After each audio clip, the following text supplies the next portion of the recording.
విజ్ఞులైనటువంటి ఆంధ్రప్రదేశ్ రాష్ట్ర ప్రజలకు నమస్కారం. మరలా ఏ విధంగానైతే 2014 నుంచి 2019 వరకు తెలుగుదేశం పార్టీ అధికారంలో ఉన్నప్పుడు కులాలని, మతాలని, ప్రాంతాలపైన రాజకీయాలు చేసి కులాలకి, మతాలకు మధ్యలో విషబీజాలు నాటి 19లో వైఎస్ జగన్మోహన్ రెడ్డి అధికారంలోకి వచ్చాడో ఆ విధమైనటువంటి రాజకీయాలు చేసి మరొకసారి ఆంధ్రప్రదేశ్లో అధికారంలోకి రావాలని చెప్పేసి పగటి కళ్ళ కంటా ఉన్నాడు. అందులో భాగంగా డిఎస్సి పేపర్ లీక్ అయింది అని చెప్పేసి ఒక 10 రోజుల క్రితం జగన్మోహన్ రెడ్డి డిఎస్సి అభ్యర్థుల్లో భయాందోళన కలిగించేటువంటి కుట్ర పన్నాడు.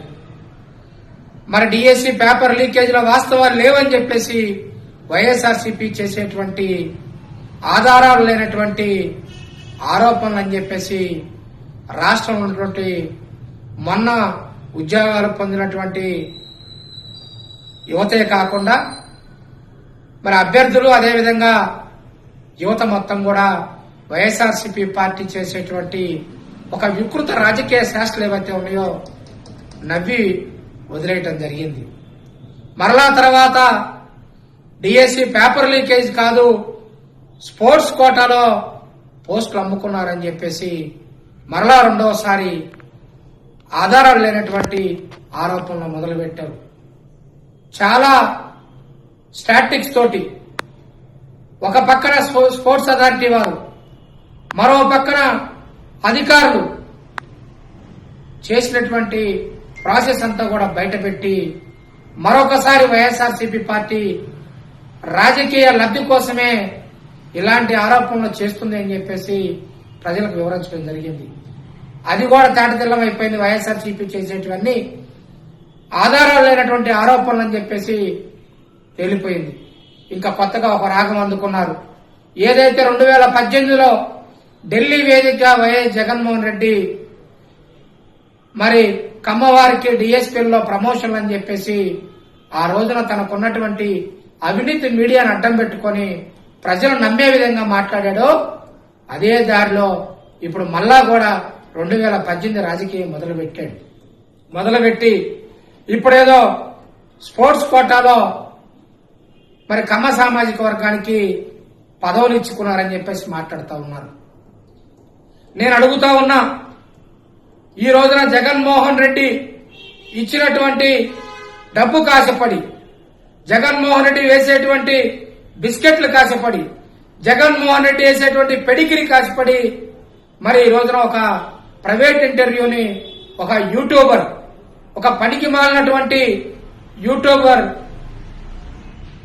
వై నరసింహారావు అనేటువంటి వ్యక్తి ఒక డిబేట్ పెట్టి ఒక సూడో మేధావిలాగా నేనే మేధావి అని చెప్పేసి పగటికల్లోకి అంటున్నటువంటి మరొక వ్యక్తి చేత మరి ఏదో డిఎస్సీలో అక్రమాలు జరిగినాయి, స్పోర్ట్స్ కోటాలో ఒక సామాజిక వర్గానికే ఉద్యోగాలు ఇచ్చుకున్నారని చెప్పేసి మాట్లాడినటువంటి విధానం ఉదయం నుంచి కూడా సోషల్ మీడియాలో చూసాం. అందుకే రాష్ట్ర ప్రజలను విజ్ఞప్తి చేస్తా ఉన్నాను, విజ్ఞులైనటువంటి రాష్ట్ర ప్రజలు ఆలోచించమని చెప్పేసి అడుగుతా ఉన్నాను. ఈ రోజు 421 పోస్టులు ఉండగా కేవలం అప్లై చేసుకున్నటువంటి ప్రతి ఒక్క అభ్యర్థి, ప్రతి ఒక్క క్రీడాకారుడి యొక్క సర్టిఫికెట్ని మరి వెరిఫికేషన్ చేసిన తర్వాత దాదాపుగా 9,000 మంది సర్టిఫికెట్లు వెరిఫికేషన్ చేసిన తర్వాత 900 మంది మాత్రమే ఎలిజిబుల్ అయితే దానిలో మళ్ళా కూడా ఇంటర్వ్యూ చేసుకొని కేవలం 421 పోస్టులుంటే 389కి ఉద్యోగాలు మాత్రమే భర్తీ చేయడం జరిగింది. ఆ 381లో ఓసీలున్నారు, బీసీలున్నారు, ఎస్సీలున్నారు. ఓసీలకి ఆ 381లో 43 పదవులు వస్తే కాపు సామాజిక వర్గానికి 16 ఉద్యోగాలు వచ్చినాయి. జగన్మోహన్ రెడ్డి సామాజిక వర్గానికి చెందినటువంటి మెరిట్ లో ఉన్నటువంటి క్రీడాకారులకు 10 ఉద్యోగాలు వచ్చినాయి. అదేవిధంగా మీరు చెబుతున్నటువంటి సామాజిక వర్గానికి కూడా కొన్ని ఉద్యోగాలు వచ్చి ఉండొచ్చు. కానీ ఈ దేశంలో ఏ రాష్ట్రంలో లేని విధంగా క్రీడాకారులకి కులాన్ని అంటగడతా ఉన్నారు. ప్రతిభకి కులాన్ని అంటగడతా ఉన్నారు. బహుశా నాకు తెలిసి సచిన్ టెండూల్కర్, విరాట్ కోహ్లీనో ఆంధ్రప్రదేశ్ లో కనుక పుట్టి ఉంటే వారికి క్రీడాకారుల యొక్క కోటాలో ఏదైనా పదవి వస్తే వారికి కూడా కులాన్ని ఆపాదించేవారేమని చెప్పేసి ఈ రోజున ప్రజలు మాట్లాడుకుంటా ఉన్నారు. పేడ్ ఆర్టిస్ట్ అయినటువంటి జర్నలిస్ట్ అయినటువంటి వైఎన్ఆర్ నేను అడుగుతా ఉన్నా, మిస్టర్ వైఎన్ఆర్, నీ స్టూడియో అడ్రస్ చెప్పు, టైం చెప్పు, నేను ఆధారాలతో సహా వస్తా. నువ్వు ఎవరినైతే ఇంటర్వ్యూకి పిలిచావో ఆ సూడో మేధావుని పిలువు, ఆ కుహానా మేధావుని పిలువు. ఆ సూడో మేధావి నువ్వు ఒకడివి, ఇద్దరు కలిసి కూర్చోండి. ఆధారాలతో నేను వస్తాను, మొత్తం సర్టిఫికెట్లు తీసుకుని వస్తాం, ప్రభుత్వం దగ్గర ఉన్న ప్రతి డేటాను తీసుకుని వస్తాం. ఆన్లైన్ లో ఉన్నటువంటి డేటా, ఓపెన్ గా ఇచ్చినటువంటి రిజల్ట్, ఉద్యోగాలు పొందిన వారికి అనుమానం లేదు, ఉద్యోగాల పొందడం కోసం అప్లై చేసుకుంటే అభ్యర్థులకు ఎవరికి అనుమానాలు లేవు. ఇక్కడ ఒక డిఎస్సి అయిపోయింది, మరొక టెట్ రాబోతా ఉంది, మరొక డిఎస్సి రాబోతా ఉంది. అందరూ కూడా బ్రహ్మాండంగా ప్రభుత్వం మీద నమ్మకంతో లోకేష్ బాబు గారు పాదయాత్రలో ఇచ్చిన హామీ మేరకు వెంటనే 16,000 ఉద్యోగాలు ఇచ్చారు. రేపో మాపో మరికొన్ని ఉద్యోగాలు రాబోతా ఉన్నాయి.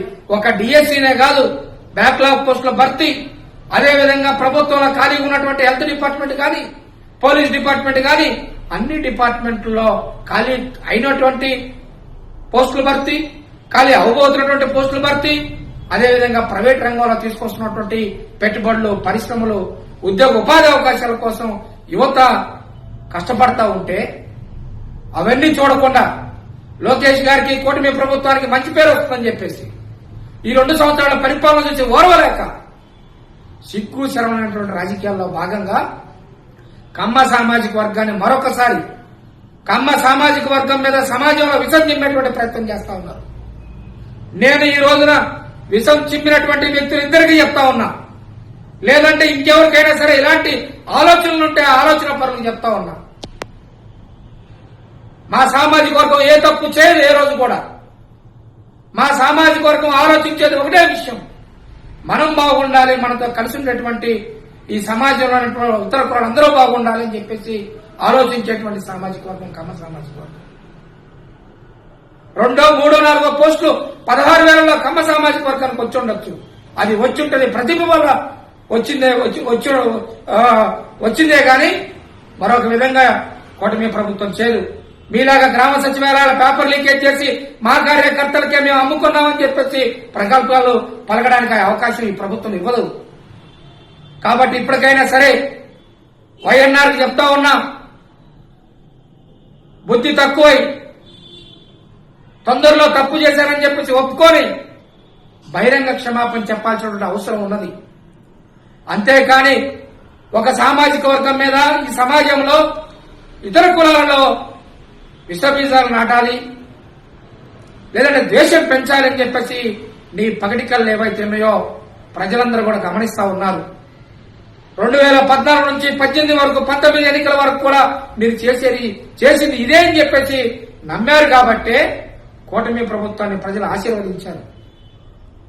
అంతేకాని ఎవరో ఇచ్చేటువంటి డబ్బులకు కక్కుర్తుపడి, ఎవరో వేసేటువంటి బిస్కెట్లు కక్కుర్తుపడి, ఎవరో వేసేటువంటి పెడిగ్రీ కక్కుర్తుపడి జర్నలిజం విలువలు పోగొట్టుకోవద్దని చెప్పేసి వైఎన్ఆర్ని హెచ్చరిస్తా ఉన్నాను.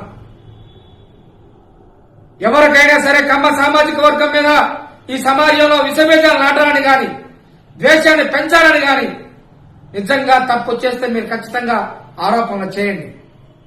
కానీ ఆధారాలు లేకుండా ఆరోపణలు చేసి తప్పు జరగకపోయినా కూడా తప్పు జరిగినట్టు క్రియేట్ చేసి ఆ తప్పును ఒక సామాజిక వర్గానికి అంటగట్టగాలని చూడటం మాత్రం తప్పని చెప్పేసి హెచ్చరిస్తా ఉన్నాను. ఇదే విధంగా కనుక ముందుకు పోతే ఇప్పటిదాకా ఒక ఎత్తు, ఇక్కడి నుంచి ఒక ఎత్తు అని చెప్పేసి కూడా నేను హెచ్చరిస్తా ఉన్నా. ఆధారాలుంటే ఆధారాలతోటి ప్రభుత్వం దృష్టికి తీసుకురండి ఎక్కడైనా సరే తప్పు జరిగితే. అంతేగాని కమ్మ సామాజిక వర్గం మీద విషబీజాలు నాటాలి, దాన్ని అడ్డం పెట్టుకుని అధికారంలోకి రావాలని చెప్పేసి పగటి కళ్ళ కంటే మాత్రం ఇక నుండి అయితే మాత్రం చూస్తూ ఊరుకోమని చెప్పేసి హెచ్చరిస్తా ఉన్నాను.